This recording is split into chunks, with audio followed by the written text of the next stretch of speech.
गाड़ियों पे कोई असर नहीं है।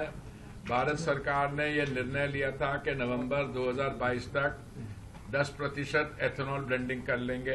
कंपनियों ने बयान दिया है, SIAM society of Indian automobile manufacturers ने बयान दिया है, ब्राजील में भी हुआ है, उसमें कोई विवाद नहीं है।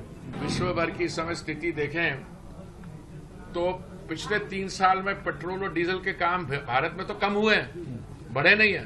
हमारी आगे भी कोशिश है, माननीय प्रधानमंत्री जी ने की है कि वो कभी अवेलेबिलिटी में कमी नहीं आने देते, अफोर्डेबिलिटी दाम में नहीं कमी आने देते, कमी हुए हैं। जीएसटी की जो रोल आउट हुई है, आप देखिए लोग कितने खुश हैं जीएसटी में। आप देखिए माननीय प्रधानमंत्री जी जब संबोधित कर रहे थे देश को 15 अगस्त उन्होंने बोला वो करने जा रहे हैं, और उसके बाद उन्होंने जीएसटी का रोल आउट कर भी दिया। और मुझे लगता है 22 सितंबर से नवरात्र जब होते हैं शुरू तो लागू हो जाएगा। तो मैं आपको बधाई देना चाहता हूं। आपकी जिंदगी में भी तो जीएसटी का काफी लाभ होगा। मतलब सारी चीजें पेट्रोल से संबंधित क्या और चीजें लाभ मिलेगा जनता को? मेरे भाई जहां तक पेट्रोल की बात है ना, मैं आपको बताना चाहता हूं, आप विश्व भर की इस समय स्थिति देखें तो पिछले 3 साल में पेट्रोल और डीजल के काम भारत में तो कम हुए हैं, बढ़े नहीं है। ठीक है, और हमारी आगे भी कोशिश है, माननीय प्रधानमंत्री जी ने की है कि वो कभी अवेलेबिलिटी में कमी नहीं आने देते, अफोर्डेबिलिटी दाम में नहीं कमी आने देते, कमी हुए हैं। और सस्टेनेबिलिटी जो हमारी ग्रीन एनर्जी है, जैसे एथेनॉल का भी काम बढ़िया से हो रहा है।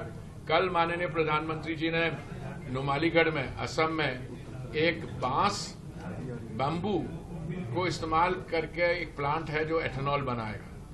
और उत्तर प्रदेश में मैं आपके मुख्यमंत्री जी को भी बधाई देना चाहता हूं। यहाँ पे जो उन्होंने काम किया सीवीजी प्लांट्स के लिए और बाकी एनर्जी के लिए, बहुत यहाँ पे विकास हुआ है, और एनर्जी सेक्टर में भी। सर, वाराणसी की बैठक अच्छी हो गई, आप भी बता रहे हैं सर, लेकिन सर इससे पहले जो दिशा की बैठक थी, इसीलिए आज की बैठक में सबकी निगाहें भी थी, चाहे वो रायबरेली की बैठक हो, वहाँ पर। अरे मेरे भाई वाराणसी की बैठक जिसमें हम लोग साथ दे रहे हैं, आप लोग भी हमारा साथ दे रहे हैं, ये अच्छी होगी। इस पे छोड़िए ना, बाकी जगह क्या हुआ, क्या पर्सनैलिटीज है, मैं क्यों मेरे से टिप्पणी, मैं पॉलिटिकल आदमी हो गया हूँ, 40 साल में 39 ईयर्स अधिकारी रहा हूं, पर अब मेरे भी रिएक्शन पॉलिटिकल हो जाते हैं। मैं काफी इस समय रहने दो, ये अभी अच्छा काम दिशा कमेटी में हो रहा है, पॉलिटिकल रिएक्शन क्यों मेरे से दिलवाते हो?